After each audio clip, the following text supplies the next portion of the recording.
So we'll go ahead and start. Ya te she'e Shaina Nez Yanshia. Tachini Nishla, Ashihi Bashichin, Katnazani Dashache, Kanslachini Dashanala. Hello, greetings, good evening. My name is Shaina Nez. I am red running into the water people born for Salt Clan. My maternal grandparents are the Tangle Clan, and my paternal grandparents are Red House people. I am Dine, a Dine mother, writer, and second year doctoral scholar. I am tuning in from Bloomfield, New Mexico, and I welcome you all virtually who is all here. And on behalf of Dine College BFA in Creative Writing program, I would just like to say welcome. And some other information about me, I'm a faculty member in creative writing and a contributor in this anthology, Non-White and Women, 131 micro essays on being in the world. I am deeply appreciative for co-hosting this event with Darien Suji, who served as executive director, and with Woodhull Press, the publisher. And go ahead, Darien. I'll let you introduce yourself. Okay. I'm gonna speak briefly about Micro, but we also wanted to give you information about the book. So Amy will put that in the chat in case you would like to get your own copy if you don't have one already. And we will be giving away 2 books after the readers speak and before the Q&A. So please stay tuned. Oh, actually, Amy, I think we have some housekeeping as well. Do you want to share that? I just dropped it in the chat, but you'll see at the bottom of the screen, there's a Q&A function. You can type your questions in there, and we'll answer all the questions at the end after everyone has read. Please, if you have a question for someone specific, name the writer in your question. Otherwise, the question will go to all contributors. And Zoom allows you to upvote other people's questions. So if you see a question you really like, give it an upvote and we'll make sure to get to it at the end. Thank you. Alrighty, so I will go ahead and announce Darien Suji. Darien Suji is the author of 5 novels published by Penguin Random House that has been translated into 11 languages. In 2021, her collection of micro essays, Allegiance, received the Bronze IPPY Award in the Essays category. In 2018, she received the Poetry Society of America's Chapbook Fellowship Award for Other Small Histories and the 2015 Hawaii Book Publishers Kai Palapai Po'okela Award of Excellence for writing the Hawaii memoir. And Darien holds a BA from Rice University and an MFA from the Rainier Writing Workshop at Pacific Lutheran University. She lives with her family on the Big Island of Hawaii. Darien currently serves on the Hawaii Island Leadership Council for the Hawaii Community Foundation. Past board positions include the Friends and Foundation of the San Francisco Public Library, ZZ's Va and the Kahula Theater, and join me in welcoming Darien. Thank you, Shaina, and thank you, Amy. As I said, I'm Darien Shuji, and I, along with Carla Carito, who could not join us tonight, serve as editor for this incredible anthology and the 131 stories contained within its pages. I'm joining you from the Big Island of Hawaii. The title of the anthology comes from Lucille Clifton's poem, Won't You Celebrate With Me, which Copper Canyon Press generously gave us permission to use as the epigraph for the book. I'd like to read it to you now, and we'll also put it in the chat. Won't you celebrate with me what I have shaped into a kind of life? I had no model. Born in Babylon, both non-white and woman, what did I see to be except myself? I made it up here on this bridge between starshine and clay, my one hand holding tight, my other hand. Come celebrate with me that every day something has tried to kill me, and has failed. So people ask us, why micro? For the past few years, I've been doing a lot of writing and teaching on micro narratives, micro memoirs, micro theses, micro essays, micro fiction, basically everything micro. In short, I love the precision of this very short form. A lot of people are familiar with Flash, which is usually around 750 to 1,000 words, but micro is much more compact. For non-white and woman, we define micro as 300 words or less, not including the title, though, on a side note, the title can do a lot of heavy lifting for a piece as well. Crafting a micro narrative, be it for fiction, prose poetry, or a micro essay like the ones contained in our anthology, is about true decision-making, about tuning in deliberately and with great focus and care to what is wanting to be said or shared in a moment. We wanted to include as many voices as possible in this book, and micro seemed like the perfect fit. Writing micro is an opportunity to cut to the chase, to distill what is most important into a few carefully considered words, to center a single experience or thought. It does not try to tell the whole story, but shares the beating heart, the glimmer of what truly needs to be known. Writers can cover a tremendous amount of ground, even whole lifetimes, in just a few sentences. Whether you are a seasoned writer or just someone who has a story to tell, you can learn so much from mastering the micro form. Micro teaches you how to communicate an idea or moment succinctly, and also trains you to identify what isn't useful in the piece, however beautiful or lyrical it may be. Micro helps you jettison what you don't need and hold fast to what you do. The writers you will hear from today have all shown in their pieces just how powerful micro can be as a tool for telling your story. I hope their words will uplift you and inspire you as it has us. Now let's hear from these wonderful writers. So our first reader is Karina Agbitsit. Karina is a writer and developmental editor from Portland, Oregon. Her writing has been published by Oregon Humanities, Ruminate Magazine, and Haunted Waters Press. She holds an MFA in creative writing from Portland State University and is completing an MA in book publishing. Please join me in welcoming Karina. Thank you, and thank you everyone for being here today. My micro essay included in this anthology is titled Driving Soundtrack. Sitting in my new to me car at the DMV for my driving test at the age of 23, my hands grip the steering wheel, and I fight to steady the pace of my anxious breathing. With the car turned on but waiting in park, I turn the radio dial toward the lower numbered channels, desperate for the music I know will calm me down. As the ranchero music plays out through the speakers of my first car, my heart slows and my breathing begins to return to normal.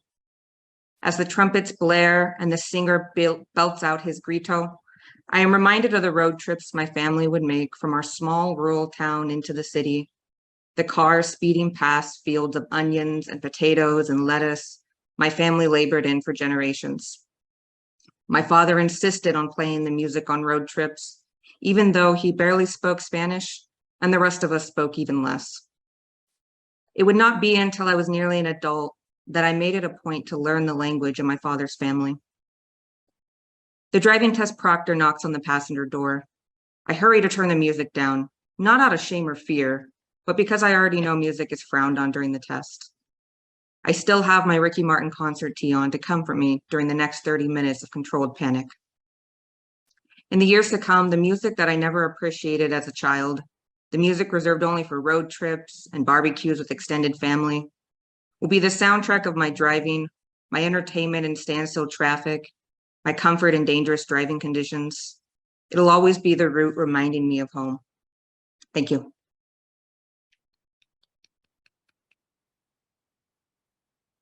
Thank you, Karina. Our next reader is Vivian Mary Carroll.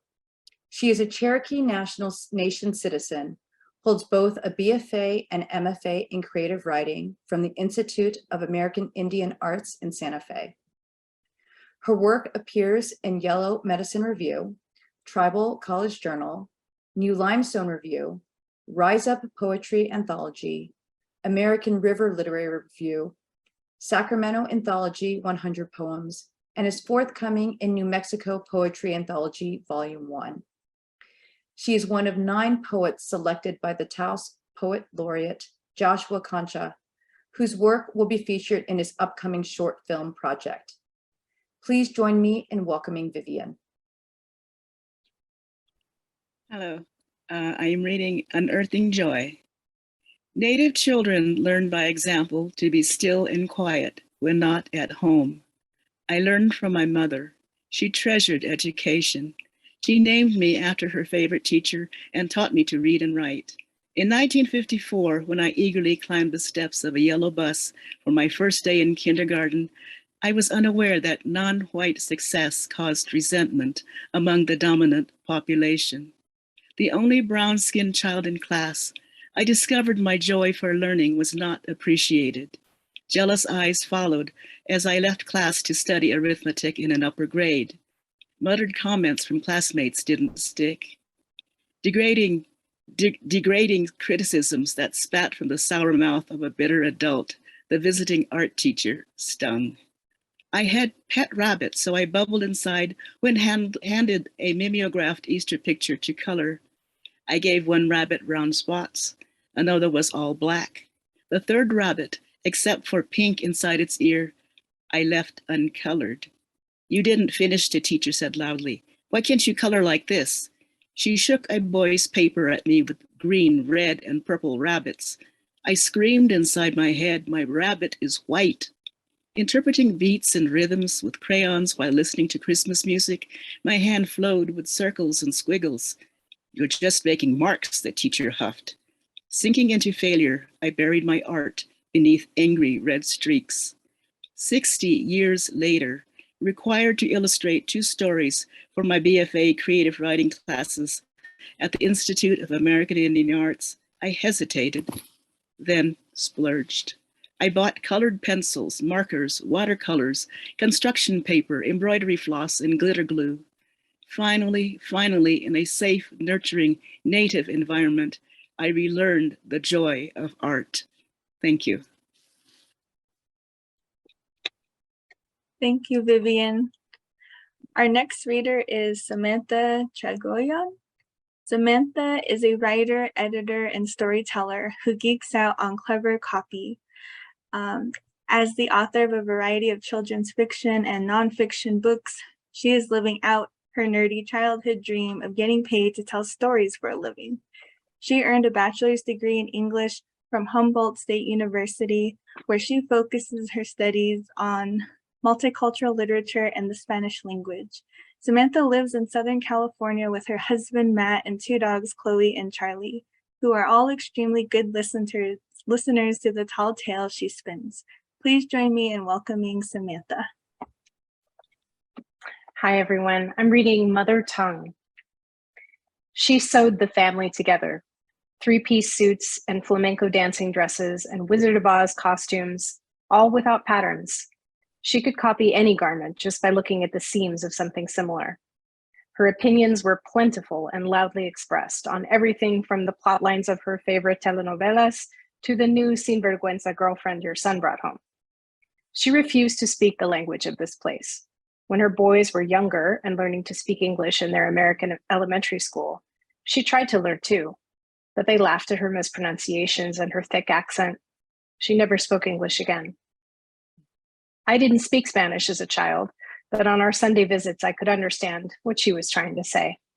She would cluck her tongue disapprovingly at the TV or raise her eyebrows dramatically at the waiter when he splashed water on her napkin. She didn't need to say much to be understood. Her words could be sharp, like the blades of her shears or the needles in her pincushion. She and my father shared a vernacular. He could coax her to laugh, even when she was seething mad. When she asked questions she already knew the answers to, or slung insults around like confetti, he would call her out on it.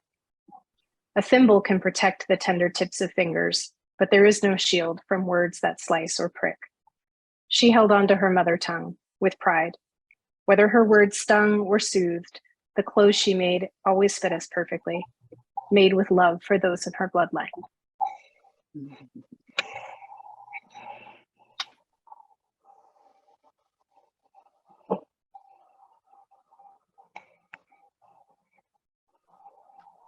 Our next reader is Margarita Cruz, but I think she's a little late in joining us today. Margarita, are you here? Shaina, you want to go ahead and read the next one, and we will add Margarita to the end of our queue? Certainly. So our next reader is Tina Isanipur. Tina is an Iranian-born, California-raised writer, high school creative writing teacher, and school librarian. Her work has appeared in Street Cake Magazine, The Rumpus, No Roofs Journal, South Writ Large Magazine, In Short, The Podcasts, and 5 Minutes, as well as on stage with Golden Thread Productions. Never outgrowing her childhood obsession with the magical, she enjoys writing fiction with a touch of magic. Tina lives with her husband and twins in the Bay Area, where she can be found experimenting in the kitchen or tweeting about books, teaching, and other random things. Please join me in welcoming Tina. Hi, everyone. So my piece that I'm going to be reading is called Pomegranates. I used to love watching my grandmother roll pomegranates on the kitchen counter. Loved to hear the seeds crunching under her strong palms. Loved how this hard, impenetrable fruit had a vulnerable side buried deep inside. Loved watching the red slip through as she stabbed an X carefully into its skin with the tip of a knife and pushed it hurriedly toward my mouth. I pull the bitter, sweet juice into me, my teeth blood-stained, and feel like I had just drunk magic. Maybe that's why I am the way I am, why I can't bring myself to package words into pretty phrases that are easier on sensitive ears. Discomfort is necessary to transformation. Why I refuse to speak to my children in English, even in the company of those who don't speak Farsi. How else will their mother tongue find home in their mouths? Maybe that's why I am the way I am, why I've never been good at hiding. I could have hidden in my pale skin, allowed white people to claim me as their own. I could have hidden in my easy on the American tongue first name, allowed the Iranian in me to assimilate. I could have hidden in the years I have called this country home, allowed myself to forget I was stitched somewhere else. So pomegranates don't hide. We are meant to stain everything we touch. Thank you.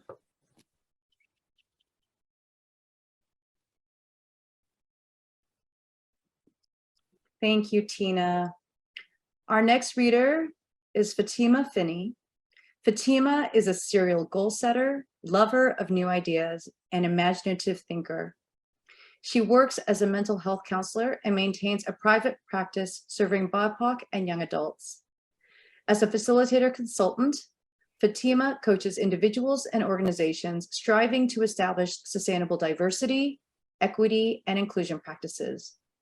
She's enjoyed writing since she wrote her first poem in middle school. She's recently tapped back into this creative outlet and is looking forward to sharing more of her personal reflections in the digital space. Please join me in welcoming Fatima. Hello, everyone. I'm Fatima, and I'll be reading my piece, In My Skin, an autobiography. Age 8.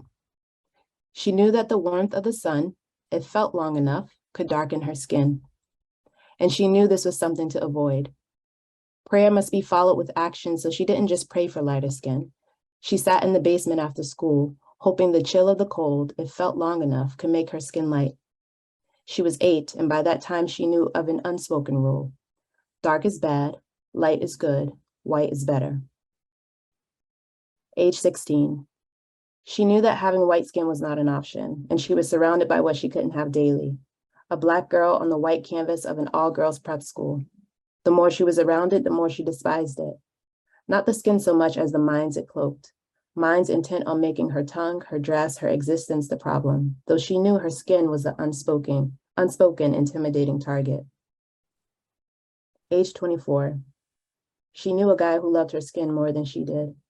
He wrote poems about it, planted kisses in it, and vowed to honor it for the rest of his life. His conviction of its perfection made her question the conclusions that she'd previously drawn. She built a love for her skin on the foundation of his. And when his foundation started to crack, she learned to be her own architect and took root in the stability of her faith. Age 32. I know my skin. Every mark, every tone, every inch. I see it with eyes that are more compassionate, a mind that is less critical, and a heart with more discernment. My skin was never the problem. Thank you. Thank you, Fatima. Our next reader is Victoria K. Gonzalez. Victoria has spent most of her days with a book in one hand and a pen in the other. She graduated from Santa Fe High, where she found poetry and journalism. Then she received her BFA and MFA from the Institute of American Indian Arts, where she majored in creative writing with a focus on fiction. When she's not creating surreal short stories, she's running around the land of enchantment with her fiance, writing scripts or studying the works of Tarantino, Smith, Anderson, Ritchie, Wright, and Waititi. She has 2 dogs and 2 cats. She loves to laugh. Please join me in welcoming Victoria. Part of the problem. Caleb's latest gut punch post reads, "Go back to Mexico." He calls, "You on your way?" Rage slides at the edge of my tongue. I want to mention the post. Instead, I say, "Be right there." In addition to his insensitive posts on deportation, immigration, and America being great again, Caleb probably sports MAGA attire even after Milton was deported. Milton, an American name, light-skinned like me, green-eyed like Caleb.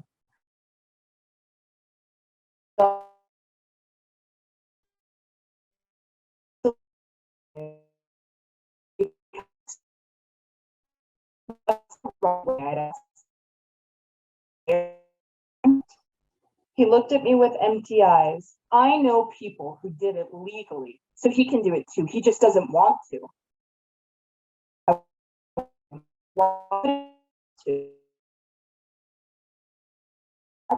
Called slurs, slap label. A human being denied dreams and feelings.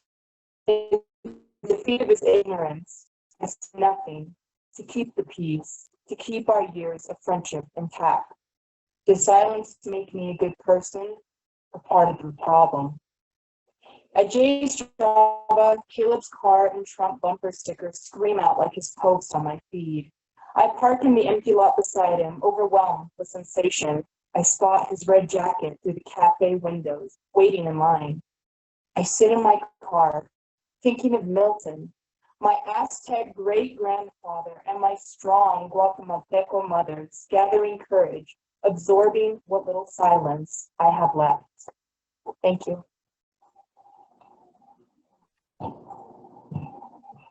Thank you, Victoria. Our next reader is Michelle Guerrero Henry. Michelle is a Cuban Ecuadorian writer living in an old farmhouse just outside of New York City. She is a 2016-2018 Think Write Publish Fellow, a 2017 Vona Fellow, and a Writing Our Lives alum. A Best of the Net nominee, her work has appeared in journals such as Longleaf Review, Pithead Chapel, and Tramset, among others. She is a current MFA candidate in creative writing at Randolph College and a Nancy Craig Blackburn Fellow. Please join me in welcoming Michelle.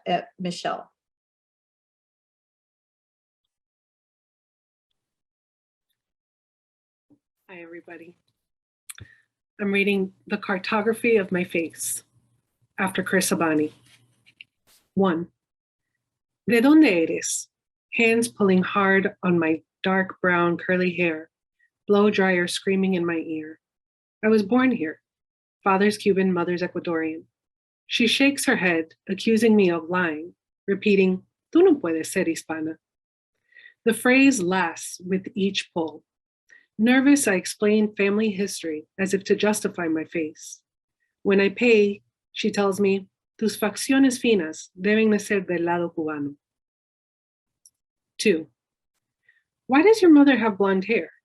Elementary school gym class, sitting on the gym floor that leaves little plastic particles on stiff navy blue shorts, playing Duck Duck Goose. I think of summer vacation excitement, landing in a place that we want to claim as our own, the picture of my mother when she was Reina de Piñas. I giggle out, she was born like that. 3, Miami summers. Abuela holds my father's arms, looks up at him and asks, have you always been so prieto? Sí, mami. I'm not sure if it's annoyance or sadness that flashes across his deep olive skin, large bulbous nose, and thin lips. Think Don Francisco. Later, he'll relish the sun's warmth, the nurturing memories of beaches he hasn't seen since childhood, refusing to wear sunblock.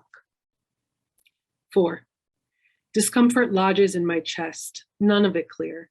So we spit in vials, pull on veins carrying rich red blood, dream of women speaking Ladino, of offerings made to feet and trees, women dressed in white, my Cuban grandfather standing by a sea grape tree.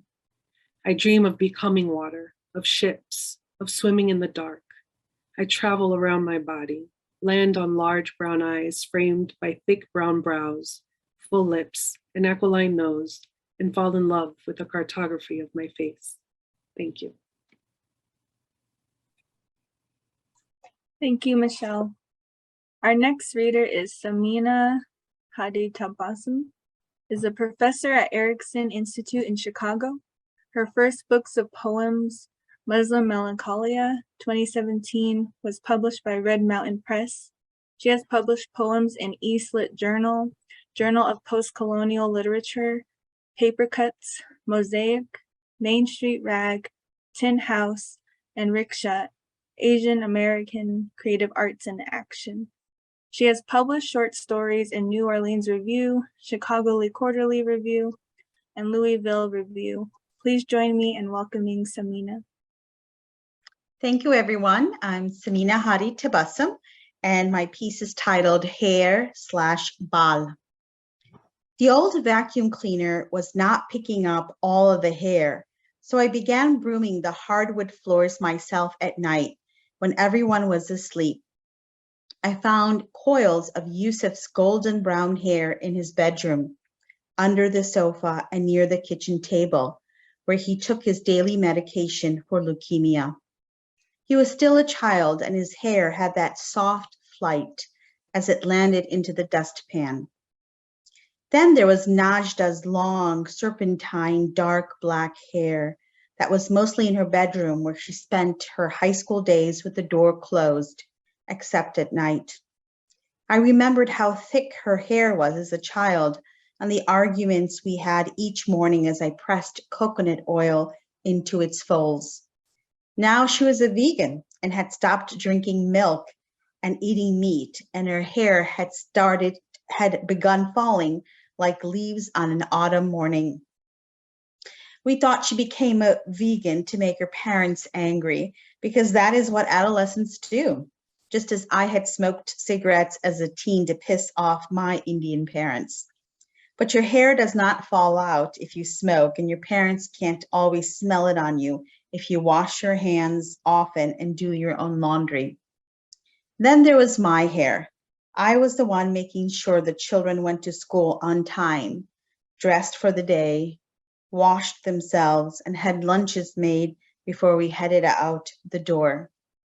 My hair was brittle and gray, trapped in the dust, gliding gently into the dustpan as if in mourning. Thank you. Thank you, Samina. Our next reader is Ida Sunok Hart, a Korean war baby who was sent to live with her Black father in the segregated South in 1961.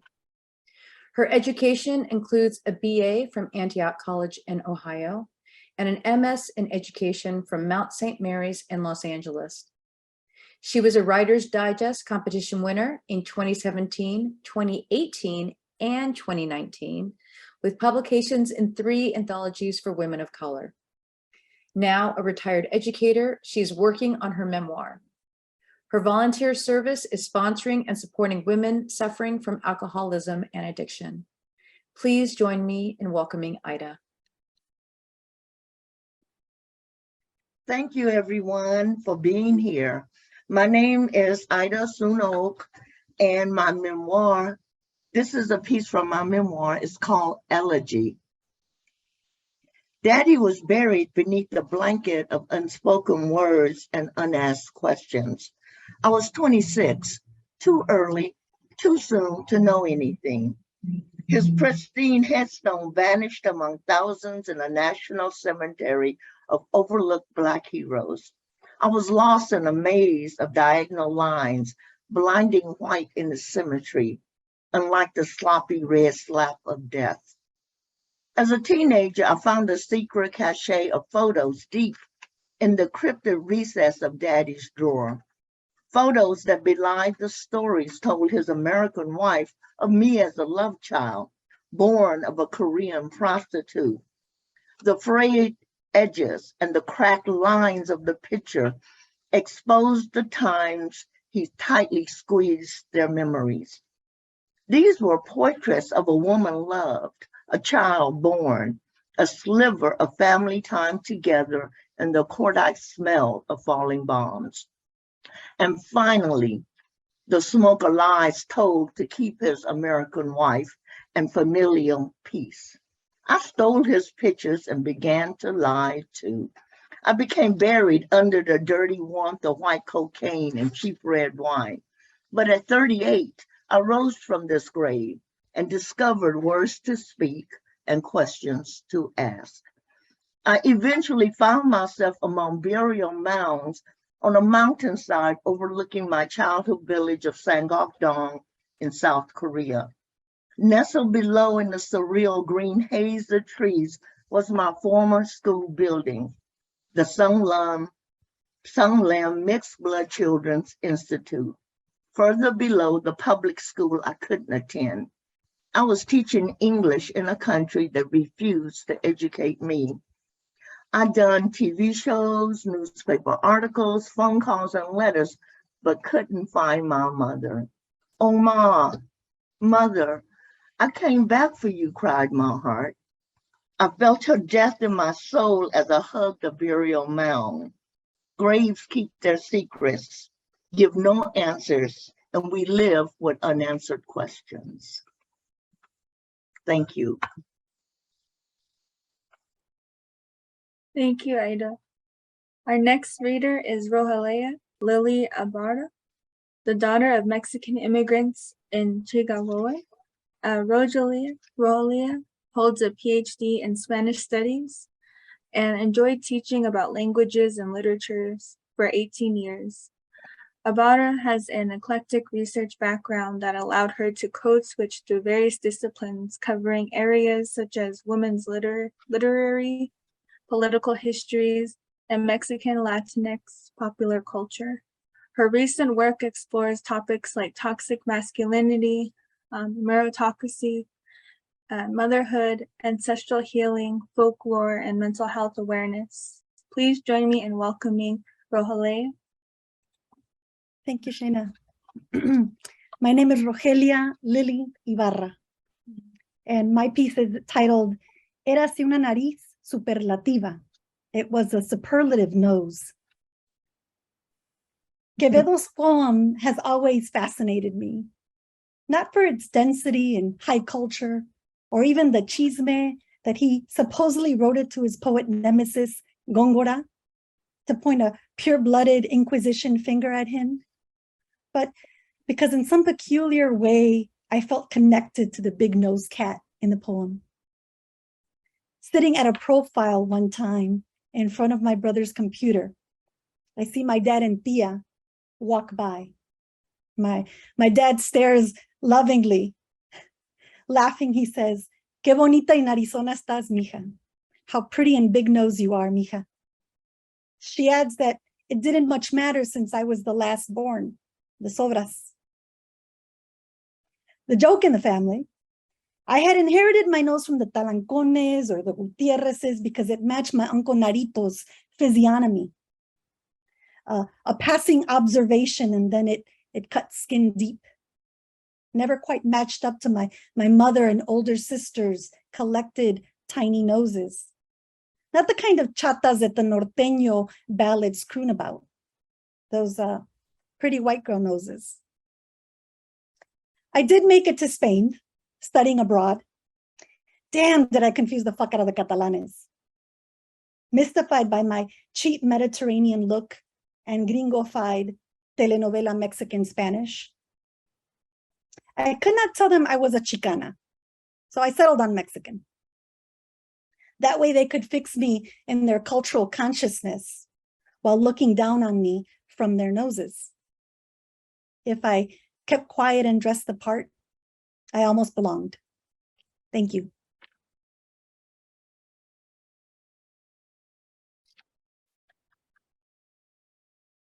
Thank you, Rohalea. Our next reader is Alyssa Jackson Porter. Alyssa is a Filipina-American writer with a bachelor's degree in creative writing from Seattle University and a master's degree in library and information science. Her short form writing has been featured in 6wordmemoirs.com and The Daily Drunk, and she is currently drafting a collection of micro essays about her big Filipino family. In addition to writing creative nonfiction, she teaches information literacy as a community college librarian. Alyssa lives in Seattle, Duwamish land with her husband, Joe, and their dog, Ursa.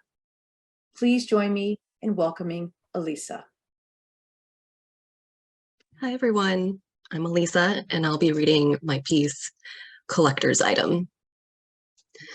My mother returned home with a Barbie, a Filipina one, adorned with a pearl necklace and a bracelet set, and wearing a maroon turno dress with oversized butterfly sleeves and a beaded embroidered skirt.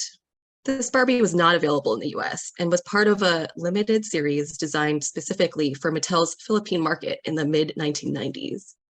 Before then, I had never had a doll whose face and skin matched my own, only a squad of pale blondes.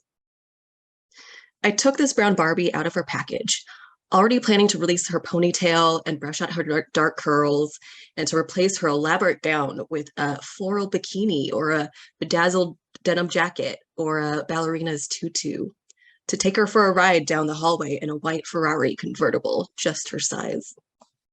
My older sister admonished me before I could carry out these plans. It's a collector's item, she said. Too precious for play. Maybe worth something someday. The doll belonged in its box, safe from my sticky, slippery fingers and my little girl imagination. She was right. I would not own another doll that looked like this, like me. I bound the Filipina Barbie's waist with a twist tie, anchoring her to the cardboard backdrop of palm trees, and slid her back into the pink box for safekeeping on a bookshelf.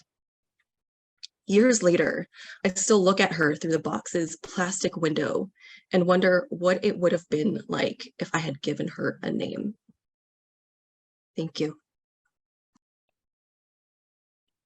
Thank you, Alyssa. Our next reader is Anita Ade Johnson, is a female Black Southern writer who brings characters to life to tell stories not often told of our past and create futures inclusive of many cultures and perspectives. She writes fiction and nonfiction for young adults and adults. As a former English teacher, she aims to write stories that can ignite imaginations and inspire students to read. Anita holds a BA in English from Mount Holyoke College and continues to elevate her writing craft. She founded an online global space for Black creative writers to explore, write, and share. She currently lives in Knoxville, Tennessee. Please join me in welcoming Anita. Hi, everyone. So I'm Anita Ade Johnson, and I'm going to read Combative. When the body fails, the spirit rises. I forget the slow, searing, and painful death of being buried alive, burned alive. I block the memories of passing out from the engulfing torture, inhaling fiery smoke that singes everything, including the hairs in my nose. I forget the pain and rage that hides beneath skin to manage the daily work of survival. Don't remember anything, huh? The male nurse didn't bother to look at me. You're in the hospital. We're giving you blood. Liver toxins went to your brain. You're in leg restraints because you were combative. Combative? I'm an HR director. Brown skin erases the human and triggers violence. Once, lost in the suburbs of Chicago, police lights flared. I had not run a light or driven too fast. We were terrified when he approached the car. My mom, sister, and I all had our hands up. No one moved. He asked for my license. In an even, slow voice, I explained, I'm reaching over to get it. Shining his light on everyone, he chuckled, ladies, you don't have to have your hands up. You were driving slow, just checking on you. Yes, sir, no problem. Handing him my license, we sat still, silent, with our hands up. Mama grew up in Mississippi and raised us in Tennessee. Police lights faded. A collective sigh rose from the ashes of imprinted Black trauma. Combative? A death sentence for brown skin.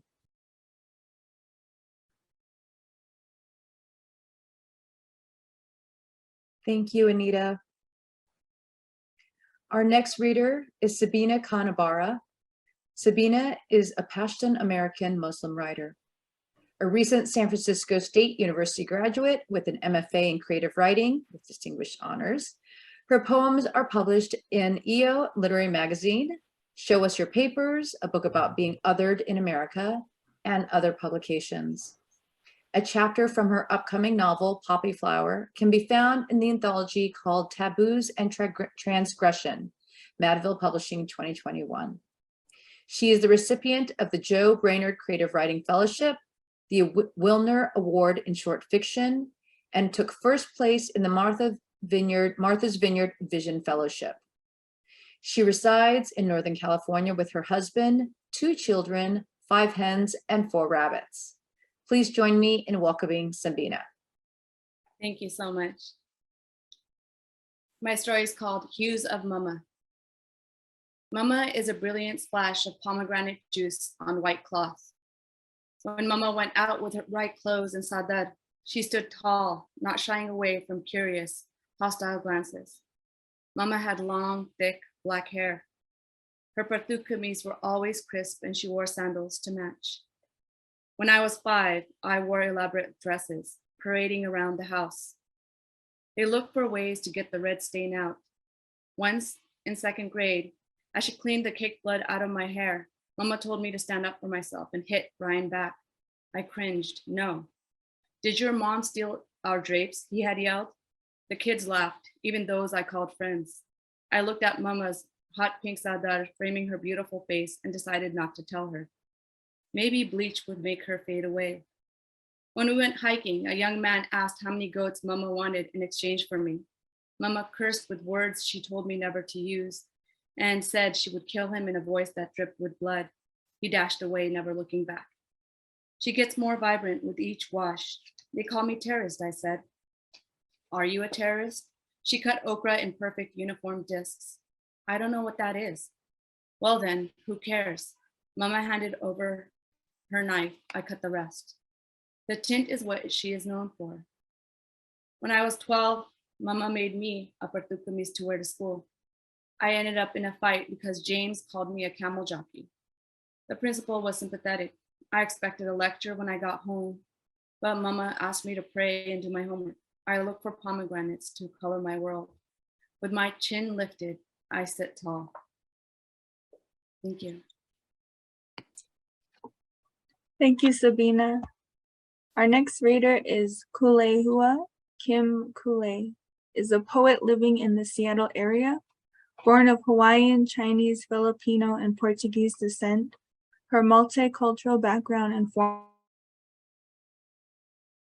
appeared in Bellatrix, Panoply, and Owiwi, a native Hawaiian journal. Please join me in welcoming Kule. Aloha kako. I am Kalihua Kim, and I will be reading from my micro essay entitled When I Am Homesick. My husband brings me mangoes. He lines them up on the counter, silently asking me to pick one. I choose the reddest one with a blush of orange and yellow. Its smooth, tough skin comforts me. Its heft feels right in my hand. I press it to my mouth and I can smell her. I smell my mother in the allure of her youth. I roll the mango over my face and we are cheek to cheek, my mother and me, heavy with the ripeness of memory. This is the first mother I knew, verdant and vibrant and firm. My palms tingle. I hold the mango in both hands, a heavy heart that I still carry because she asked me to. I press it to the center of my chest. This is how I hold you now. Thank you.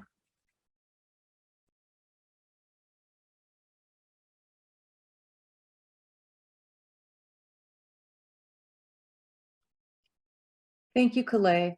Our next reader is Cassandra Lane.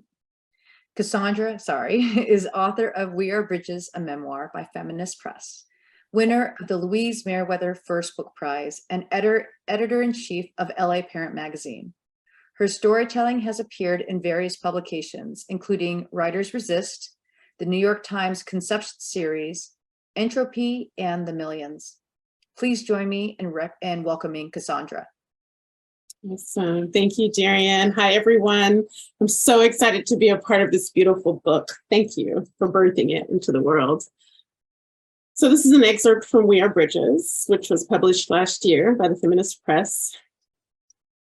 I moved to California with 30 years of Louisiana in my blood, 30 years of its heat, its sheer heat, and the hairy mosquitoes that rise from swamp water to needle my skin with a steady intravenous drip of venom.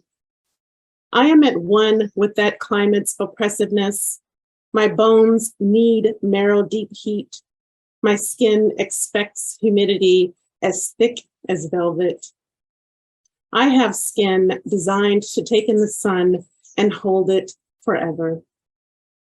When we are from the country, when we are from down there, we carry star-studded black skies with us to cities whose skies are polluted by artificial light.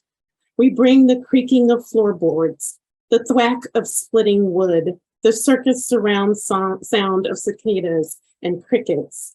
We bring unmarked graves decorated with plastic flowers, the color of the candy necklaces we used to eat from around our moist necks. We bring the taste of our own skin salt into our mouths and of just slaughtered pigs, the gamey toughness of cooked coon and rabbit, the pop of BB guns. We bring the unsolved mysteries that live in the woods and in our own homes, the memory of our fathers, papas, uncles, grandmas, rifles. Gun control, we will remember that this means something else entirely to the Black Southern family. Physically, I left it all behind, but the South comes to me over and over in broken memories and fleeting dreams and visions, especially when I'm at my weakest, plagued by chronic fatigue. I am convinced this vague sickness is the residual venom of the creatures of my native land. Thank you. Thank you, Cassandra. Our next reader is Devi S. Lascar. Devi is a poet, photographer, novelist, and former newspaper reporter.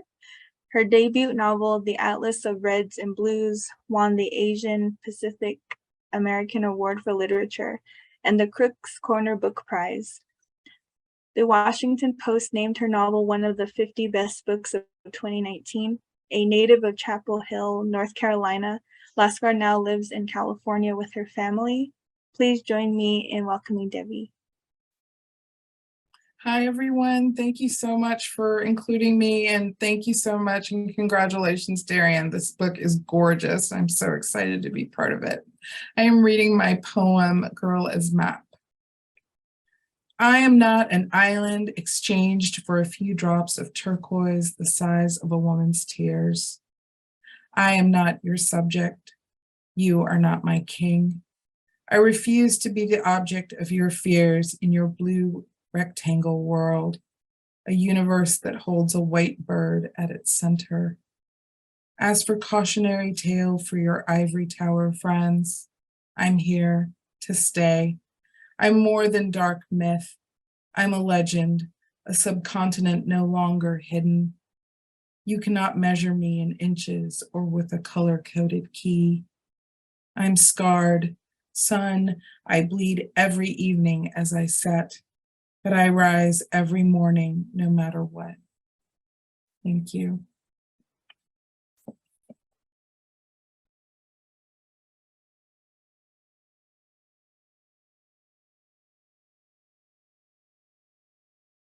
Thank you so much, Debbie. Our next reader is Selena Lee B. Serena's writing has appeared in Rickshaw, Asian American Creative Arts in Action, CHA, an Asian American Literary Journal, Red Weather Literary Magazine, and Cricket. She also writes fiction and nonfiction for the educational market. Her poetry chapbook, Displaced, is an exploration of her experience as a second-generation Asian American and was published by Finishing Line Press in March of 2022. She lives in North Dakota and holds an MFA in creative writing from Minnesota State University Moorhead. Please join me in welcoming Selena. Thanks, Darien. Hello, everyone. I'm Selena, and I'm so grateful to be part of this wonderful anthology and in company with all these fascinating, fabulous women. Thank you so much, Darien, Carla, Woodhull Press, and just everyone involved in this project. It's just wonderful. So my micro essay is titled Ama, which means grandma. Ama, she came from an island oceans away, the Philippines. She visited us once. Her simple silk dress clung to her tiny frame, silver gray strands among her dark wavy hair. Her feet, once bound as a little girl, hidden beneath red silk slippers, embroidered with lotus flowers. She smelled of pond skin cream and herbs. We had our own language, she and I, bobbing our heads, wild hand gestures like a game of charades. When we did come to understanding, her face lit up like the flick of a match, her eyes a sea of gray blue. How? Good. Morning, she stood by the stove, stirring thick rice porridge, adding slices of gingerbread and scallions, filling our kitchen with sweet and sour smells. When I complained of a headache, she reached for the hexagonal jar of Tyra Balm with its leaping tiger and gold embossed cover. She'd dip her finger into the menthol-smelling ointment and rub it along my temples. I sat still, waiting for the throbbing in my head to end, waiting for the scintillating lights to dim. I'm not sure they ever did. She returned to her homeland, but the memory of her never faded. The days she passed, my mother received a call from overseas. Mother stayed upstairs in her bedroom all day. She was here and Ama was there, miles and miles away. I couldn't comfort my mother. I was too young, but I knew she yearned for one last touch, one last goodbye. Ama appears in my dreams, a vision. I see her face, her eyes, her hands, those unspoken words, the bridge between two lands. Thank you so much. Thank you, Selena. Our next reader is Aretha Matt. Aretha identifies as Charcoal Street People, division of the Red Running into Water clan. She is born of the Towering House people. She is a citizen of the Navajo Nation. Aretha teaches academic writing at the University of New Mexico, Gallup. She writes poetry and short stories. Please join me in welcoming Aretha. Yeah, hey everyone. My name is Aretha Matt. It's good to be here. I'll be reading My Home. My childhood eyes saw despair. I close my eyes today to remember my relatives. I can see their sunburnt faces, aging brown skin, and tattered clothing caused by days in the streets, and the rancid smell of alcohol that settles into human bodies. I remember the defeated, emotionless, blank stares. They have lost their way. I grew up on a rural reservation adjacent to a border town where alcohol is sold daily to aunts, uncles, sisters, brothers, daughters, sons, mothers, fathers, and grandparents. It was inevitable that as an adult, I would decide to leave home for something better. A historical voyage at a university library gave me insight to my condition, rather, our condition as colonized people. Racist policies. It hurt me to read about the Native American children being rounded up by police, babies taken from mothers to attend compulsory boarding schools where their indigenous values and practices were demolished. I was astonished by the Christian and white supremacist rhetoric that portrayed my ancestors as pagan, evil, and illegitimate, while their biblical teachings about love were buried under a deep-seated greed for the natural resources that lie beneath us. In time, we learned to blame ourselves and each other for the chaos in our homes and the failure to maintain our ceremonies, languages, and cultural practices. Our narratives of survival are still swept under a racist carpet, while images of the savage trapped in the past are broadcast. Mascots and people honoring us with ceremonial dances and tomahawk chops are the norm. We are made invisible by stereotypes. I am a descendant of the indigenous people of America. I have scars from historical trauma, genocide, Holocaust, ethnocide, forced assimilation, removal from homelands, and urbanization movements meant to assimilate. This land is my home. Thank you.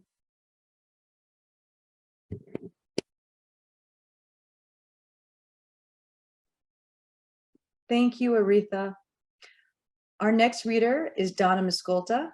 Donna's third book of fiction, Living Color, Angie Rubio Stories, was named the 2020 Latino Books of the Year list by the Las Comadres and Friends National Latino Book Club.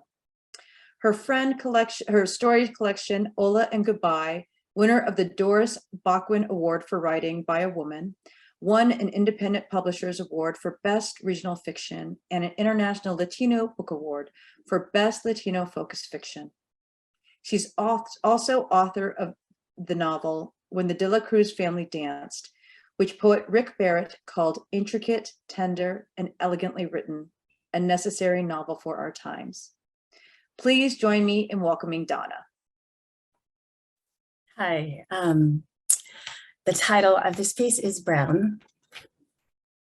In kindergarten, I discover I am brown, or rather what it means to be brown. Up and down the block of our Navy housing, white families occupy nearly all the units, except for the one next door to us. The family is Filipino. Like us, my father tells my sisters and me, except not like us. We have a Mexican grandmother who speaks Spanish and makes her own tortillas and pounds seeds in a molcajete. My father speaks Tagalog with the neighbors, sounds that are mysterious and musical, in which belong not at all to my sisters and me. The boy Canuto and I are in the same class. His mother calls him Connie, and so do I, but he becomes angry and says that's not his name. The other kids say Canuto, which I know is wrong. I speak to him without saying his name, ask him if he wants to play. He ignores me. After a while, he and his family move away, and a little girl and her parents move in. The girl shakes her halo of blonde hair and hello. When we play pretend, she is a princess. You can be the monster, she tells me. Thank you.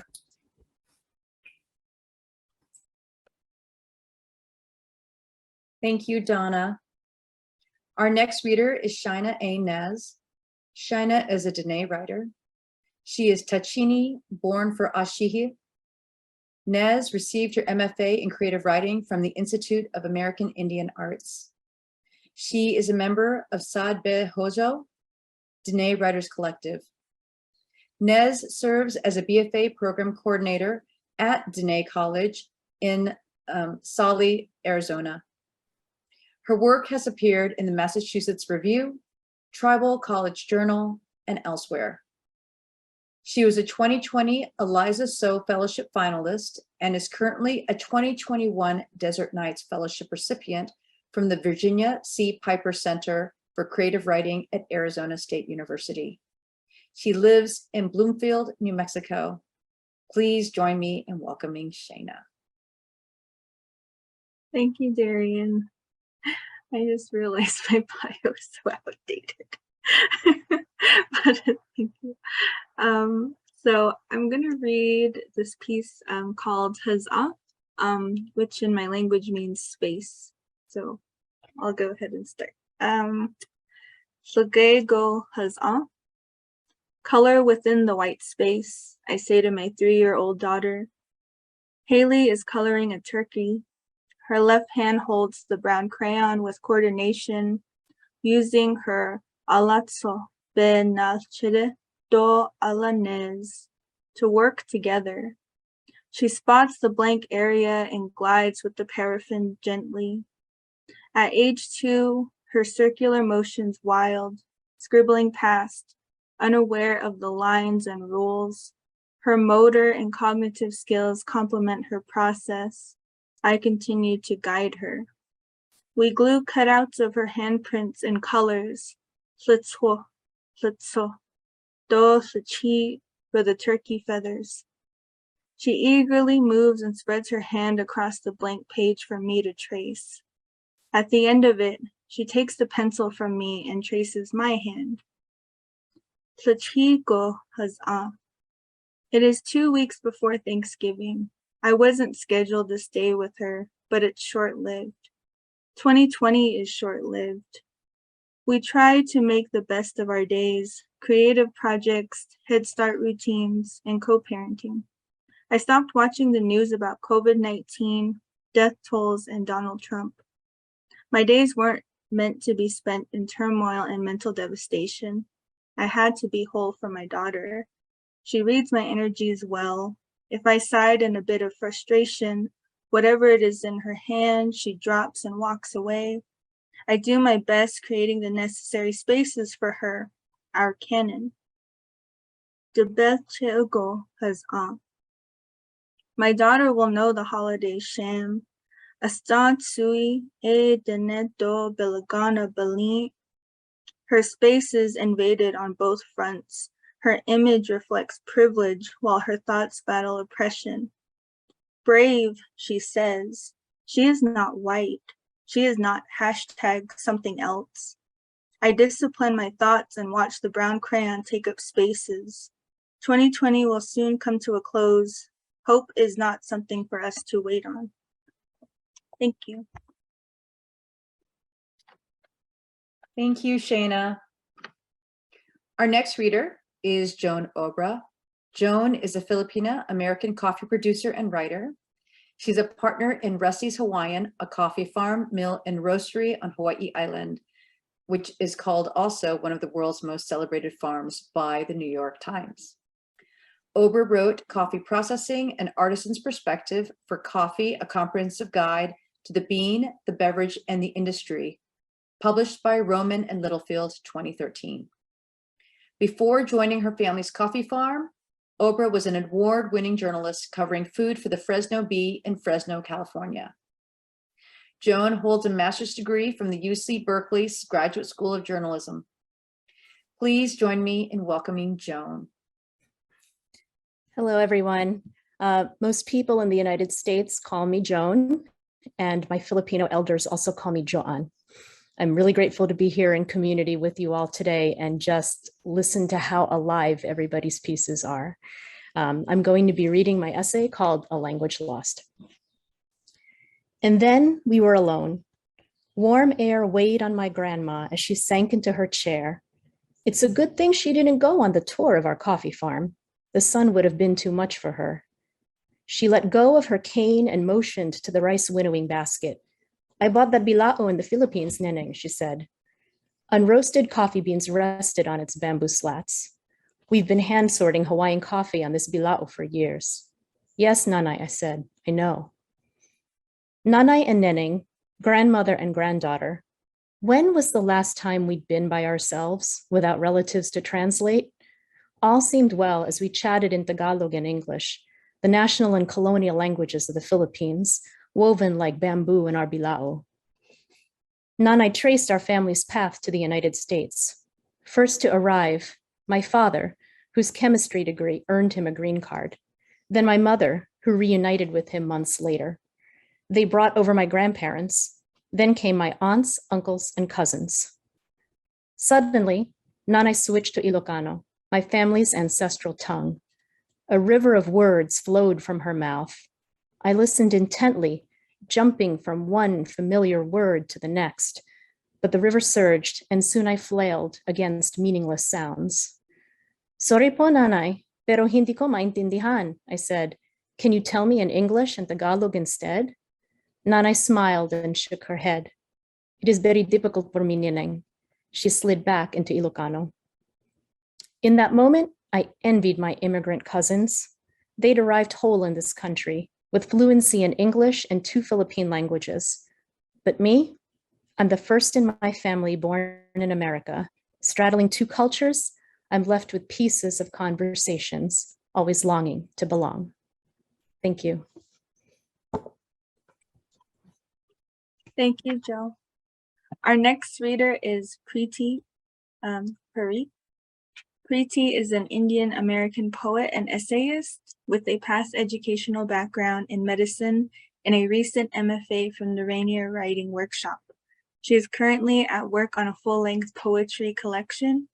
Preeti is an alumna of the AWP Writer to Writer program, Bread Loaf Writers Conference, and Tin House Winter Workshop. A finalist for the 2022 Bomb Magazine Poetry Contest and the 2019 Janet B. McKay Poetry Prize. She is also the recipient of a Malay Arts Residency forthcoming in October. Born and raised in India, Preeti now lives with her family in Ohio. Please join me in welcoming Preeti. Thank you.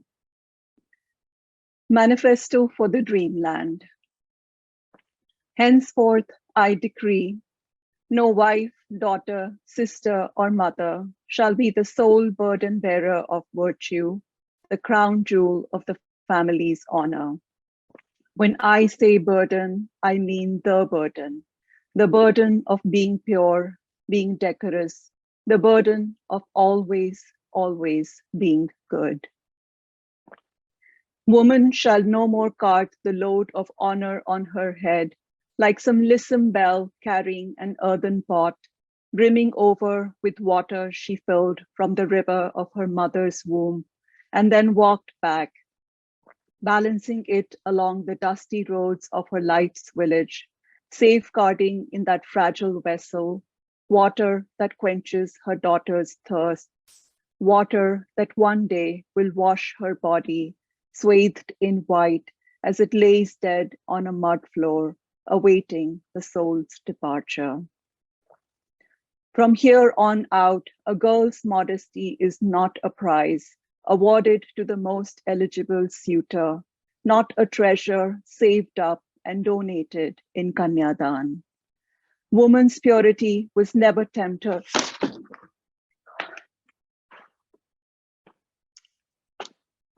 I am so sorry. I'm so sorry about that. No idea how that happened, but sorry. From here on out, a girl's modesty is not a prize awarded to the most eligible suitor, not a treasure saved up and donated in Kanyadan. Woman's purity was never tempered by the flames of a Johar or Sati. She did not come out of it cleansed, pure, forged like a perfect horseshoe. Set free woman's love from the ivory towers of selflessness and sacrifice. Release her kindling from the timid fragrances of incense. Let the flame of her engulf the world in its wake. Thank you.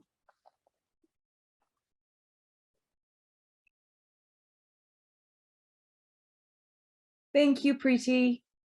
Our next reader is Adrienne Robillard. Adrienne won the William Saroyan International Prize for the first short story collection she wrote in high school in Fresno. She earned her MFA in creative writing at Mills College in 2000 and participated in the Tin House Summers Writer Workshop in 2017. Her essay, Try Wait, was published in the March 2018 American issue of the zine We'll Never Have Paris. She wrote the Ohana Grill Cookbook, published by Ulysses Press in September 2020. When she isn't teaching college English, Robillard is working on a memoir and a YA novel. Please join me in welcoming Adrienne. Aloha, I'm very excited to be part of this wonderful project with all of you. My name's Adrienne Robillard, and I'm reading my micro essay, Just Like. When we first moved to Fresno from Hawaii, my mom joined the singles group at the Presbyterian Church by Fresno State. After the Sunday service, a member of the congregation approached my mom and called her doctor. She explained that she's not a doctor. Dentist, I mean, the man said. I teach 4th grade, my mom said. There were 2 Chinese American women who attended that church in 1986. One was my mom. The other became our family's dentist. I tried out for the soccer team my freshman year of high school. The coach was a tall white man, Mr. T. My mom and my brother often cheered on the sidelines of our games, braving the fog. Some of the other kids on the team told me that Coach T's kids were just like me, with an Asian mom. They were older and went to different schools. Their parents were married. We were not that alike at all. My friend's mom seemed to want nothing more than for her daughters to have boyfriends and was excited that they had dates lined up for the Sadie Hawkins dance my freshman year. My friend's mom said, "You should ask Jay since you're the same. He's just like you." My friend defended me by stating that if I wanted to go to the dance, I would make my own decision. But that wasn't what bothered me. I didn't like being told who to ask to the dance because we were the same. Instead of going to high school dances, I hung out with friends at rock shows and wrote songs with them in my mom's garage. Thank you. Thank you, Adrienne. Our next reader is Shay Sanchez. Shay is a Filipina-American writer, photographer, and yoga teacher from Jersey City, New Jersey. Her pieces have appeared in Selena Lee, online Autumn Sky Poetry Daily, Gyroscope Review, Dissonance Magazine, and other places. She lives on a farm in Appalachian, Ohio with her partner. Please join me in welcoming Shay. Hi everyone. Apologies in advance, my dog might bark in the background. I'm here with my goats. And yeah, my bio too is quite outdated, but it's cool. My piece is called Border Between. We drive up to the gate, leave the Jersey Parkway Saturday afternoon croon, slow the city pace pumping in our bodies. My fingertips twist hush to my 90s mix. Eddie Vedder, a soft howl in the engine. Ma's fingers loosen their grip around the wheel. The office week behind her. Windows slide halfway down. I see spare spots on the glass, a display of just enough. Then Ma's big smile cracks her adopted world of over 3 decades. We're here for the bakers. My head angles forward from the passenger side, bearing a smaller smile for a different world. The gate guard's confused, his face etching the edges of silence. Should I say something? That we're visiting? That we're not lost? I'm back for my own visit to this country. After I to the ocean, to venture and see of color, the sea spilling. Are you here to clean their house? Silence splits open, the ocean wave drowning our worlds. But Ma, with that smile, draining the salt water. Oh, no, we're family. For 10 seconds, the border between us lifts, as if to say, welcome to our gated community. I look back at the white guard at his job. I look at Ma's face, then mine in the side view mirror, then at the spots on the glass. That was the last barking. Thank you, everyone. Thank you, Shay. I'm really enjoying all the sound effects, I will say. So thank you all. Our next reader is Misty Siniko. Misty is a writer and editor in Honolulu, Hawaii. A native Hawaiian, Misty is co-founder of Hawaii Reads and an associate editor of the Hawaii Review of Books. She also works for Bamboo Ridge Press, an independent literary nonprofit publisher. Her work has appeared in various journals and magazines. Please join me in welcoming Misty. Aloha, everyone. Thank you for being here to celebrate and share with us. I'll be reading my piece, Not Safe for Work. They come on work vacations as a reward for their performance. And every year there's at least one, wealthy, self-important, well-traveled, knowledgeable about everything Hawaii because they once owned a vacation home here.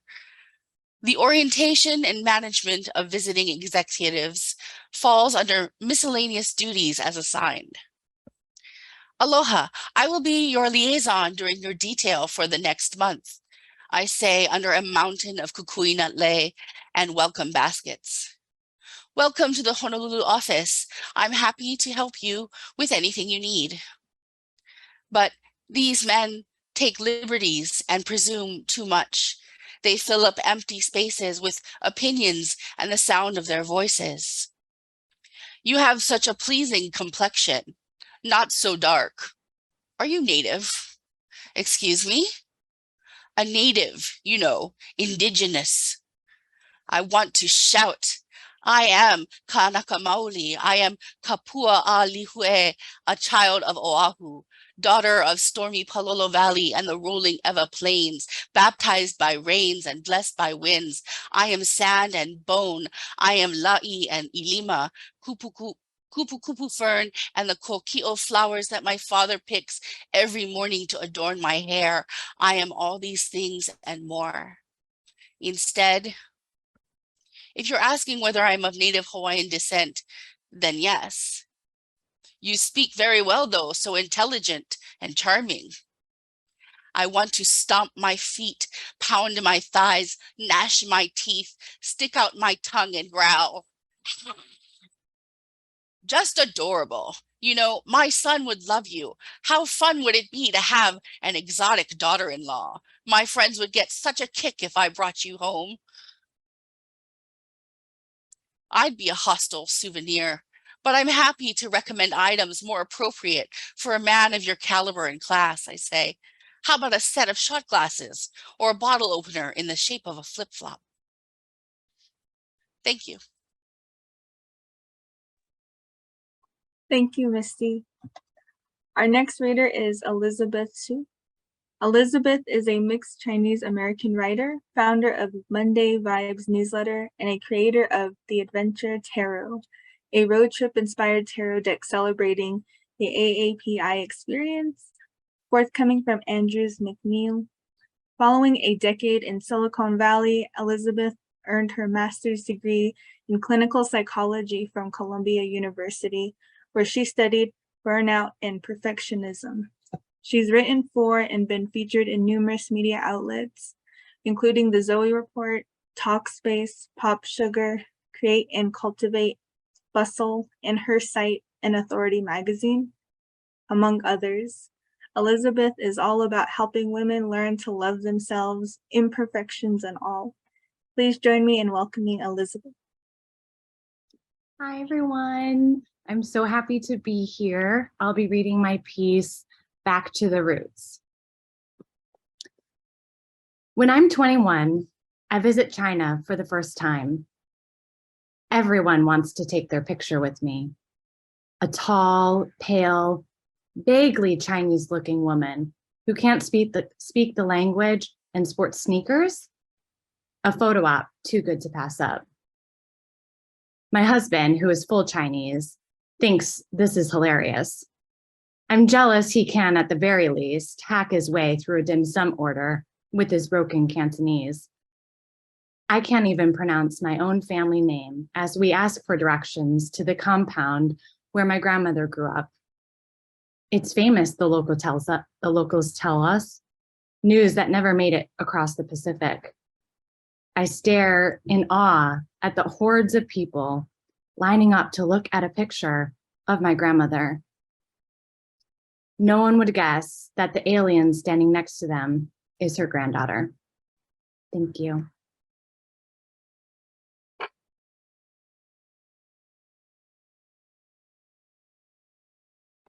Thank you so much, Elizabeth. Our next reader is Frances Kaihua Wang. Frances is a poet, essayist, journalist, and activist focused on issues of Asian America, race, justice, and the arts. Her writing has appeared in NBC Asian America, PRI Global Nation, Center for Asian American Media, Cha Asian Literary Journal, Kartika Review, and Drunken Boat. She teaches Asian and Pacific Islander American Studies at University of Michigan and creative writing at University of Hawaii Hilo. She authored 3 prose poetry chapbooks and You Cannot Resist Me When My Hair Is in Braids, Wayne State University Press 2022. She co-created a multimedia artwork for Smithsonian Asian Pacific American Center and is a Night Arts Challenge Detroit artist. Please join me in welcoming Frances. Hi, thank you so much for having me. It's so great to be a part of this wonderful group, and so many friends are already in this group together. So I come from a long line of aunties, each one tougher and feistier than the next one. And this is about one of my aunties' houses, from which at the beginning of COVID, we were able to get 20, big paper grocery bags full of hand sanitizer and masks and gloves and everything else that we donated to the local hospital. Aunties, right? So, Auntie's house. He laughed at me and my family for saving and reusing. Tofu containers, green onion rubber bands, plastic bags, twist ties, takeout containers, glass jars, cookie tins. And he took it upon himself to secretly throw away all that we had carefully saved and washed and stored away. He thought it made us small and poor to reuse. He was big and rich enough to go out to the store to buy things new. He opened and ate all the boxes of chocolates people gave us as gifts to take them out of circulation before we could regift them to someone else. He said he did not have to recycle because he recycled enough in the 70s. When I speak to Asian American students and I tell them that there are people in the world who throw away all the green onion rubber bands and then go out to Office Max to purchase new rubber bands, the entire audience gasps. At Auntie's house, my world comes full circle. Shoes off at the door, stacks of tofu containers by the kitchen sink, green onion rubber bands looped on the faucet, plastic bags full of plastic bags, kitchen towels sewn from rice bags, twist ties in the chopstick drawer, giant soy sauce can under the sink. Auntie greets me wearing a blue monkey Aeropostale sweatshirt I remember my cousin wearing in the 90s. We eat from plastic Hello Kitty bowls and plates, the same ones we used when I was small. The secret cupboard full of candy and red envelopes, is still stocked. I checked. When she sees a tear in the knee of my jeans, she tells me to go fetch her blue Royal Dance cookie tin so she can mend it. Have you eaten yet? 你吃饭了吗? As code. Thank you. Thank you, Frances. Our next reader is Dorothy A. Washington. Dorothy, a former English professor, is the author of numerous articles and critical essays on the works of writers of color, including James Baldwin, Richard Wright, Toni Morrison, Ernest Gaines, and Junot Díaz. Her textbook, Culturally Responsive Reading, Teaching Literature for Social Justice, is forthcoming in March 2023 from Teachers College Press. Dorothy lives in Colorado Springs, Colorado, with her books, her plants, and her MacBook Air. Please join me in welcoming Dorothy. Hello, everyone. I'm so excited to be here. My essay is titled Mischling. A post-World War II occupation baby, I was born in Germany, but made in America. Specifically, I was born in Nuremberg, site of the infamous Nuremberg trials, where 23 Nazi war criminals were prosecuted for atrocities against Jews and other Mischlinge, the Nazi classification for Germans of mixed race. My parents, too, are criminals for creating a Mischling like me. In Germany, according to the Nuremberg laws, my mother, a German citizen, is guilty of Rassenschande, race defilement, for marrying my father, a Black American soldier, a crime perceived as high treason, punishable by imprisonment or death. In the United States, according to the Racial Integrity Act of 1924, which remained in effect until 1967, my parents are guilty of miscegenation, a felony punishable by not less than 1 nor more than 5 years of imprisonment. Acutely aware that I was born a crime, I spent my formative years fighting a crippling inferiority complex rooted in guilt, shame, and fear. I realized that regardless of how I saw myself, society had branded me a misfit, a mongrel, an alien other. Gradually, I started to internalize the tragic mulatto stereotype perpetuated by films like Imitation of Life. Then I learned a new name to call myself, coined by poet warrior Audre Lorde, Afro-German, a name that connotes not either or, but both and, not divided, but doubled. As I began to identify with other Afro-Germans, Boris Kodjoe, May Opitz, Hans Massaquoi, my identity crisis started to subside. The beginning of wisdom is the definition of terms, declared Socrates. Blended makes us better, proclaims an ad for ethnic hair care products. And at last, I understand. My challenge was never about choosing sides, but about belonging to myself and being at home in my own skin. Thank you.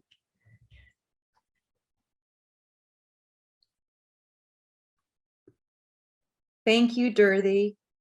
Our next and final reader is Margarita Cruz. Margarita received her MFA in creative writing from Northern Arizona University. She is currently a columnist for Flagstaff Live, serves as vice president of the North Arizona Book Festival, and is an assistant editor for Tolson Books. When she's not reading, writing, or building community, she's often out hiking in the high desert, where she has found a home. Her works can be found or are forthcoming in Pank, Diagram, and Rattle. In 2021, she published her first chapbook, Americana, with an X, okay, with Ignite Press out of Chatham University's MFA program. Please join me in welcoming Margarita. Thank you. Sorry I'm late. The piece I'm reading is, Are You Sure That Isn't Your Drinking Name? Margarita means Daisy, I tell them. They ask if my parents drank when I was born, if they had always been alcoholics. They ask if the nurse wrote my name by mistake after my mom ordered a drink. They tell me that a margarita sounds good about right now. They tell me they could drink me up. They ask me if I am salt or sugar rimmed. They ask if I am good in bed. They clarify that they mean the drink and not my body. They ask me if they can buy me a shot of tequila. They say I'm not a true margarita without tequila. They pour it down my throat before I can tell them that I'm named after my grandmother, whose body is buried in Mexico. They order another shot. They don't ask me if I like tequila. They begin to roll the R in my name, and then they compete for the most rolled tongue. Err. They sound like bad machine guns in a telenovela, bullets breaking the night. They ask where I am from. Phoenix. They ask, really, where am I from? What they really ask is, where did the drink come from? I say Dallas, but they laugh and tell me I am wrong. I do not tell them more. I do not tell them of my father and uncles who have never sipped a cocktail in their lives, who lived and grew up on the Gulf Coast of Mexico, who risked their lives to cross the border to give me this chance to stand here at a bar where grown men who have only traveled as far as Rocky Point are telling me that I am wrong about a history that they never bothered to learn. Thank you.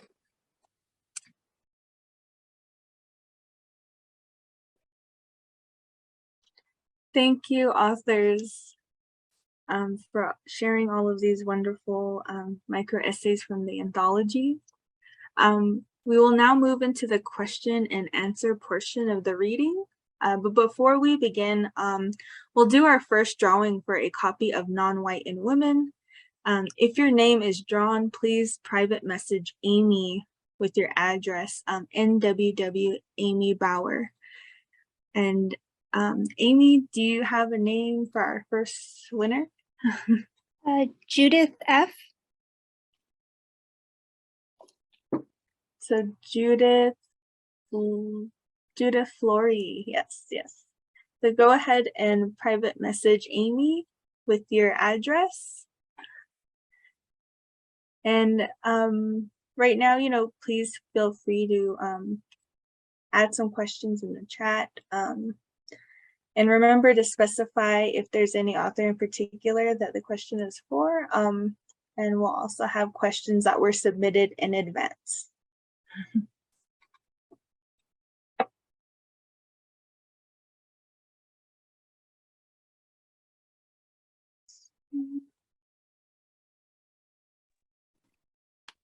Amy, do you want to read the first question in the Q&A?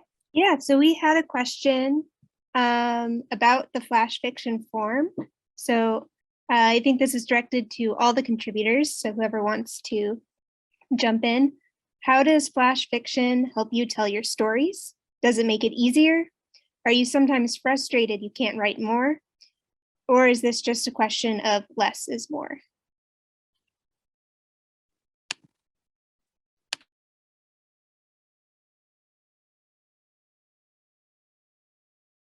I think if anyone would like to answer yet, raise your hand. Cassandra? I was just going to say it's very liberating to me as someone who works full time, who's a mom, a wife. It's really hard to sit down and write for hours each day. And so I think when I first heard that term flash fiction or flash nonfiction, it was just liberating to me because it kind of fits my lifestyle, frees up some of the guilt around not writing for longer and longer pieces. And then later you can go back and connect these shorter pieces.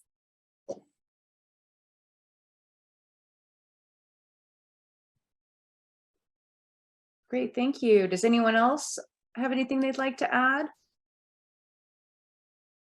Sabina?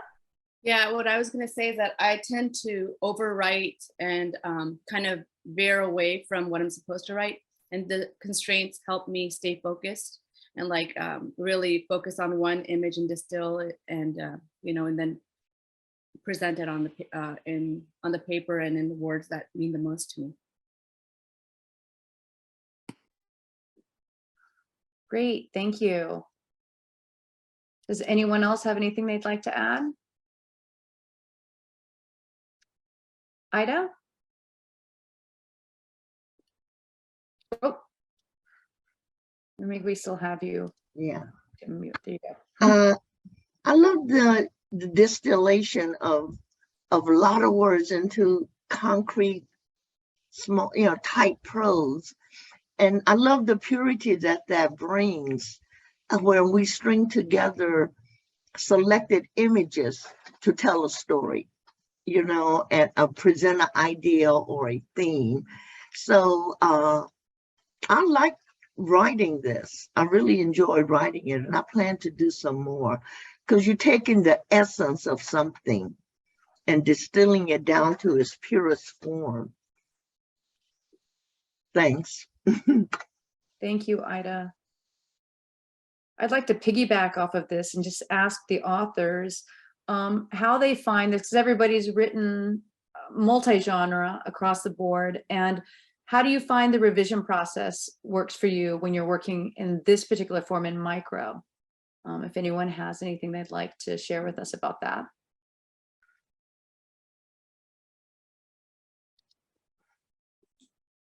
I'll go. This is Ade, and I think that one thing I would say is that at least within micro, it sort of cuts for me, it cuts the revision process down quite a bit, because it's like I have to cut a lot right off the top and get right to where I'm wanting to go. What is the core message of what I'm trying to get at? And then to be able to play with the phrasing, and also being a poet, finding a way to be able to, as Ida said, get those images very clear within the writing, within just a few words. So making sure you have the right word to capture what the vibe or energy or tone is that you're trying to express. I think Debbie also wanted to add. Thank you, Ade. I just wanted to say, I think a lot of us here actually write in different genres, right? And I think the fact that we're able to go from one form to another really helps, right? It just helps us get into okay, I'm now going to do a micro essay, and so this is going to be short. I think once we enter that space of where we know we can't write for more than 500 words, then it does tend to make it easier. And I will just say personally that I used to be a reporter and I am a poet. So I've had a lot of people tell me basically my whole life to keep it short, and I'm finally listening to them. So. Thank you. Selena? Yes, I was just going to say there's something really liberating about working with that short form and everything's compressed in a single moment versus a novel, which to me sometimes is just so overwhelming. And then during the pandemic, for me, it was really tough I just needed to work on something smaller and shorter. And that was just so liberating for me. And I really enjoyed the revision process with that too as well.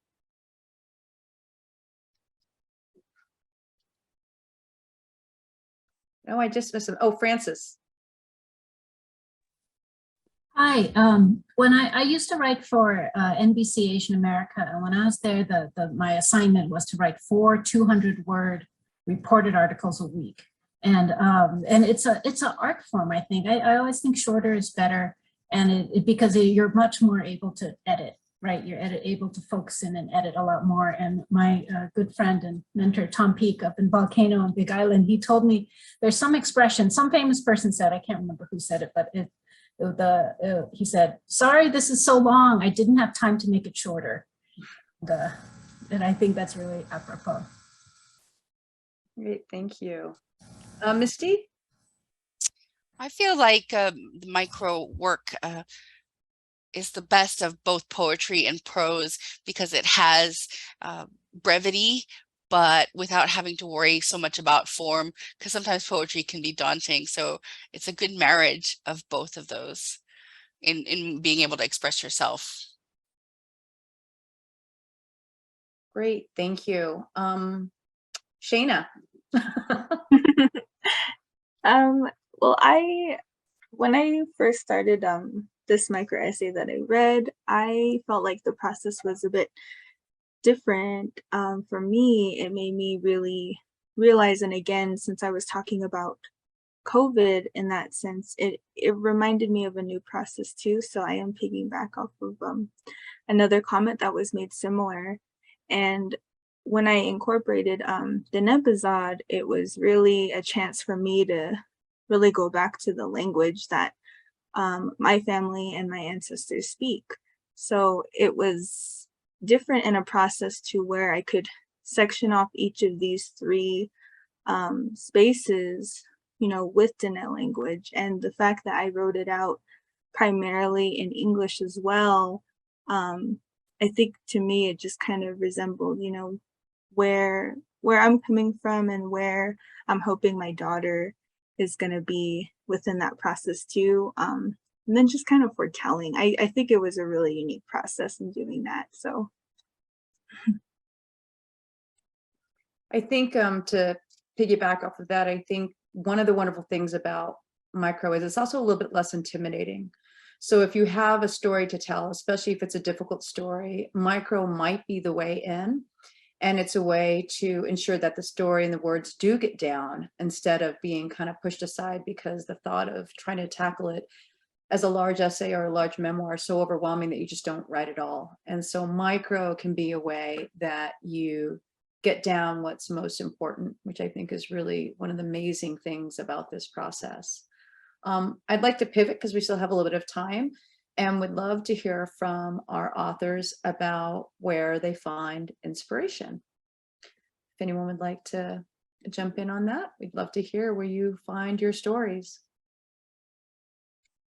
Tina?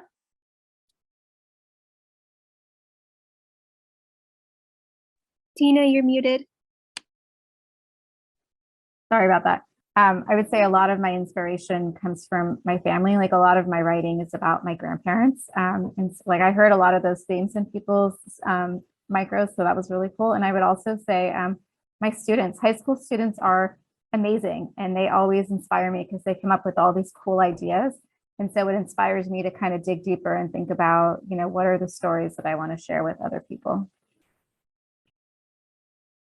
On that note, we do actually have reading guides and teaching guides that just went up on the Woodhull Press website. And before we leave, Amy, if you can post all the links for where people can find the books and those reading guides. We have a reading guide for book clubs, as well as teaching guides for middle school, high school, and college level readers in classrooms. So if any of you know of any teachers who might be interested in using any of these wonderful essays to help your students, please feel free to go over there. It's free, it's just on the website. Rohalea? Hello, everyone, and thank you again for this space. I've just felt so energetically filled.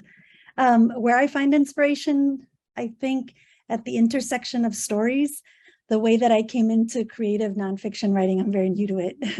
As we say in Spanish, estoy gateando, I feel like I'm crawling, but I grew up among storytellers, and I think storytelling has been my entry point to writing. And so I'm also a former literary critic, and I always felt sort of at the margins of that. Never quite felt like a writer, only an observer. And so, so yeah, it's nice to sort of reclaim texts and make them my own, and also honor the stories I grew up around. Thank you. Inspiration, anyone? Joan? I can share some, sorry. Hi, everyone. I started meditating kind of seriously in 2019, and I'm actually starting to take a somatics course now. But I found that the more I'm able to communicate with my body beyond words, and not just from a standpoint of, oh, I feel the hell yes, and I feel the hell no, but all the nuances in between, that I find my inspiration comes more now from me being able to sense that's significant in a way that I couldn't before I started really learning how to communicate with my body beyond words. And so what's interesting is that I wrote this essay before I started that process of coming home to myself on a physical level. Anyway, for what it's worth. Thank you. Thank you. Elizabeth? Yeah, I get a lot of my inspiration from my anxiety, from just like the things that like won't leave me alone. And just like interrogating that inner monologue, just like around and around we go. And I'll also say, I feel like especially recently, I've been getting inspiration from a lot of experiences where I didn't get to say what I wanted to say, and just putting that down on paper with more clarity and reflection now for my younger self has been really important and meaningful to me. Thank you. Fatima?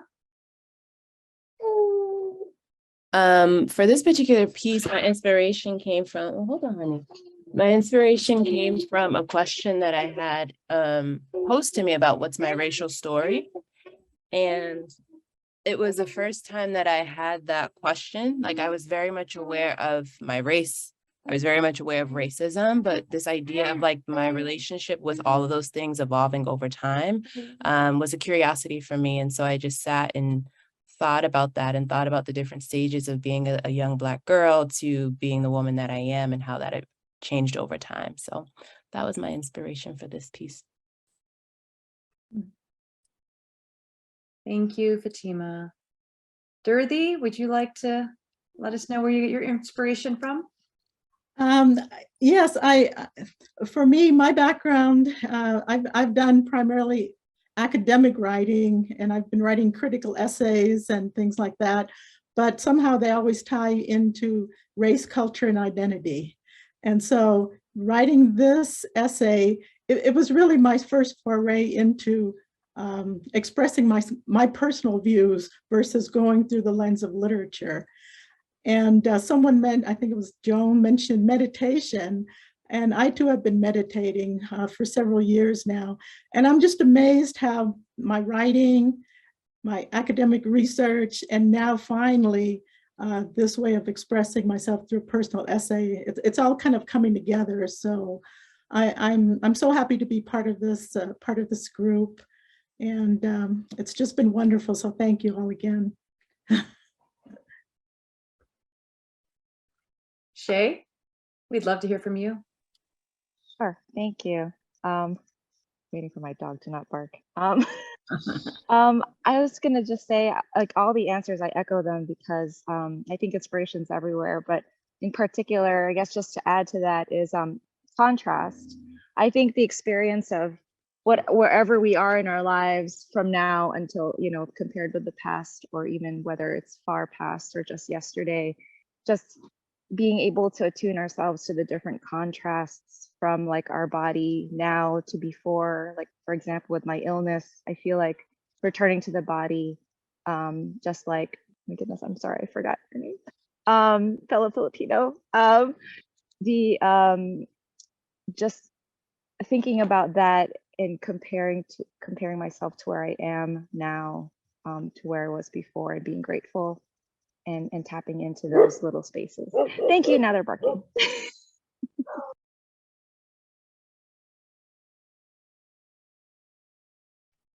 Cassandra? Yeah, I started my writing career as a journalist, as a newspaper reporter. And in New Orleans, I found out about a Black writing workshop called NOMO. And I think that really helped me, listening to the poets, reading their poetry, but also really listening to poets read their work, their use of visuals, as someone mentioned earlier, their use of white space, their use of breath when reading. And that continues, even though I don't write poetry, that continues to be such an inspiration. And then since the pandemic, I've tried to take daily walks. So daily walks, photography, taking pictures, nature pictures, those are recent sources of inspiration.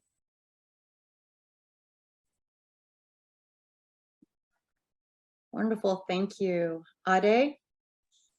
I'll just quickly add that I agree with others in terms of inspiration being everywhere, but in particular, this piece, Combative, a lot of the inspiration came from, I'm still healing from a critical illness and having to spend a lot of time within the hospital and having that experience of being a Black woman in Black brown woman within the hospital world and that in the medical world, whatever that experience is, and just this idea of being combative just really inspired this piece. So thank you, and incredible work, everybody. Thank you.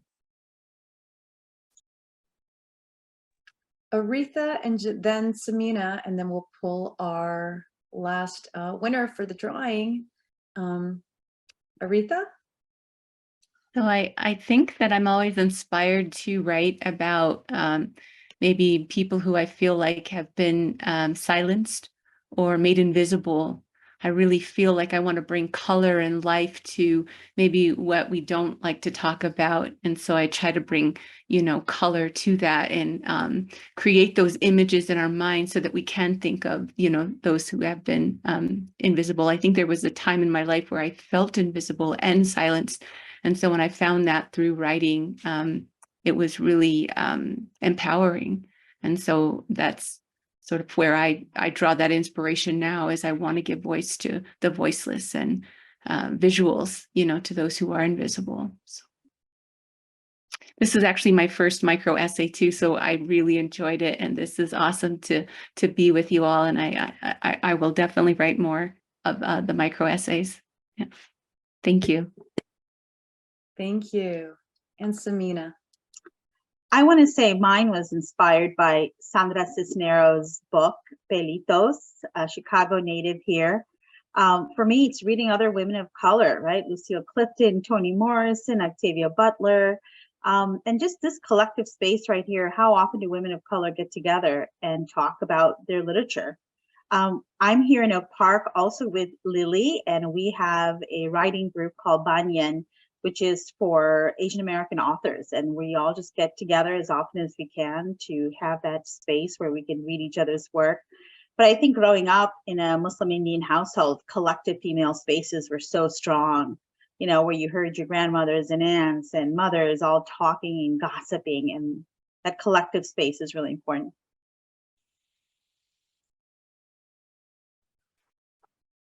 Thank you so much, Samina. Amy, do we have another winner for the second giveaway? We do. Our second winner is Suzanne R.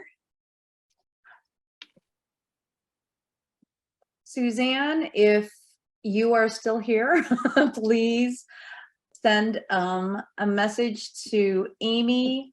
I'm not sure if we're having anything. If for some reason you can't send her a message, you can get in touch with us afterwards. We will find you, or you can find us, and we'll make sure we get your address.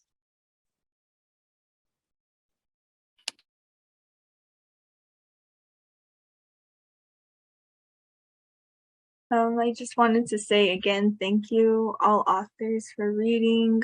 Thank you, Darien, and thank you, Amy, for helping put this together. This event truly is really starting our college here, Diné College, off with a kick. This is our first virtual event for the fall, so I'm really happy to see some of our creative writers in attendance from our program here with us in this space to really just, hear our stories and be a part of this. So again, if you're on Facebook, feel free to follow our BFA creative writing at Diné College, and the link is in the chat if you just, have time to like and follow the page.